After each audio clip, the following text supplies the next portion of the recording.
Hi there, thank you so much again for joining me on this channel. As always, I'm very grateful for all your previous views, likes, subscriptions and shares. I thought for today we'd spend some time looking at the Christopher Nolan movie Tenet from 2020. One thing you are always guaranteed with the Christopher Nolan movie is that everyone will always be impeccably dressed. So John D. Washington, who is centre stage here in this photo, he is the protagonist of the movie. Literally, that's his name, the protagonist. And as you can see there, he is very finely tailored in a wonderful suit. To the right of the image, we have Robert Pattinson of Twilight Saga. He also looks great playing a character called Neil. And what I love is the extra on the left hand side. Even he looks great. Maybe that'd be another video for me to look at how people dress in Christopher Nolan movies. But with anyone with a passing interest in Christopher Nolan movies will know is that time is a very important concept. And one of the things he's fascinated by is the elasticity of time, how time can be perceived at different rates. His movie from 2014, Interstellar, is effectively a drama about a relationship between a father and daughter. But it takes place in black holes, in space, in places where time travels slower than in other parts of the universe. And it's really interesting.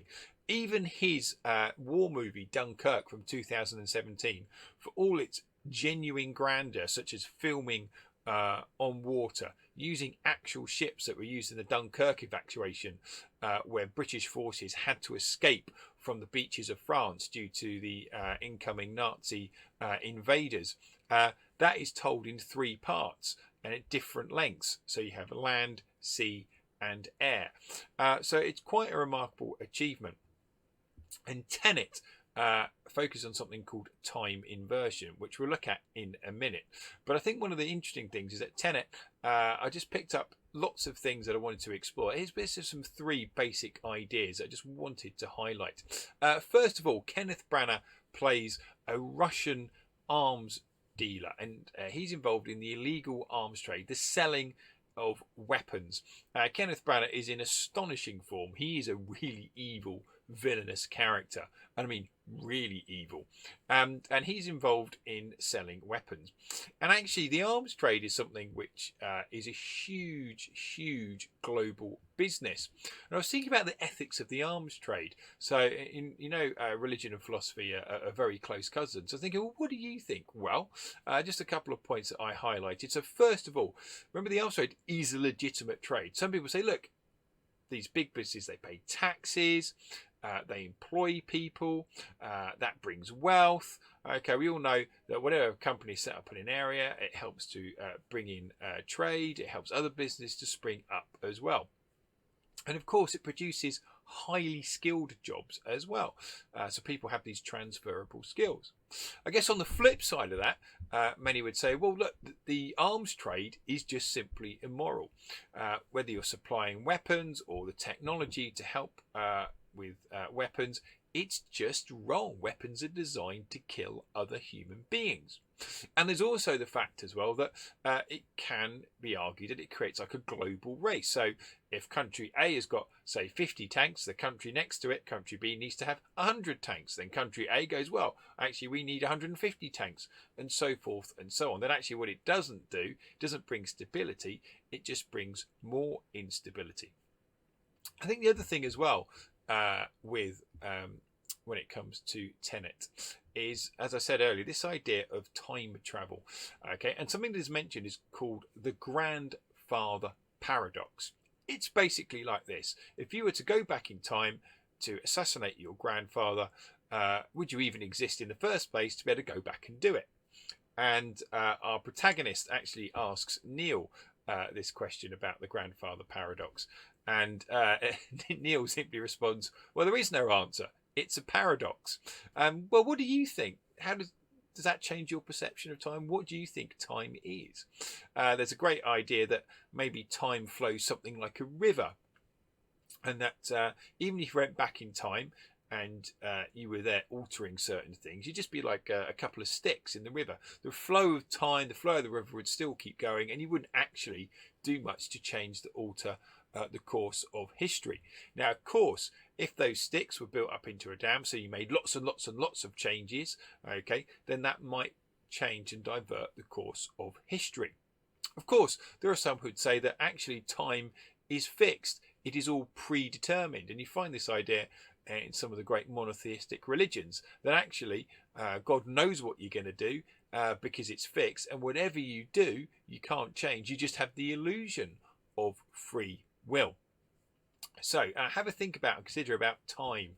It's just really fascinating thing to look at into. But I think the other thing as well is this idea of time inversion in the movie, and the idea that characters can go back in time is a really fascinating one.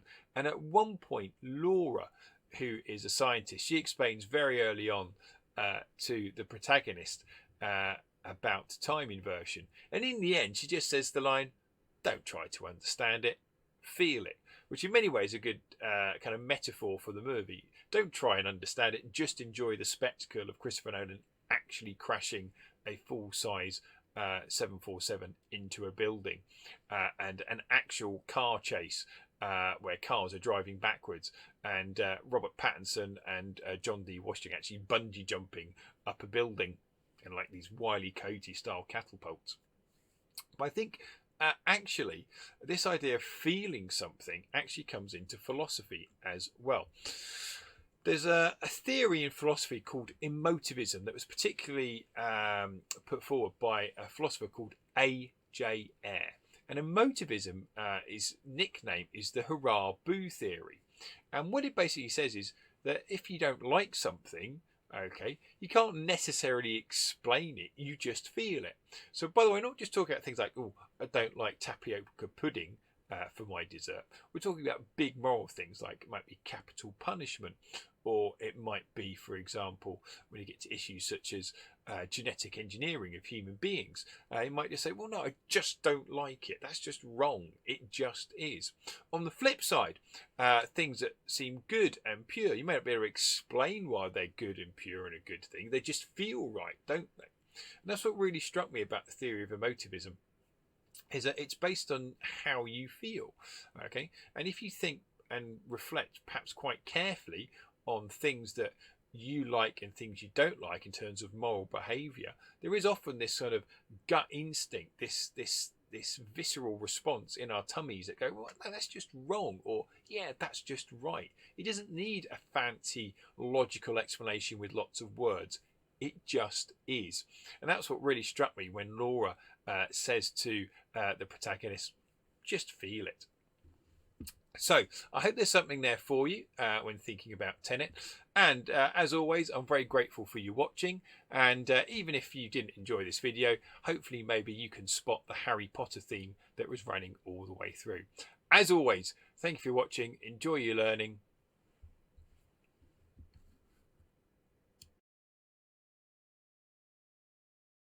Hey there, thank you so much again for joining me on this channel. As always, I'm very grateful for all your previous views, likes, subscriptions and shares.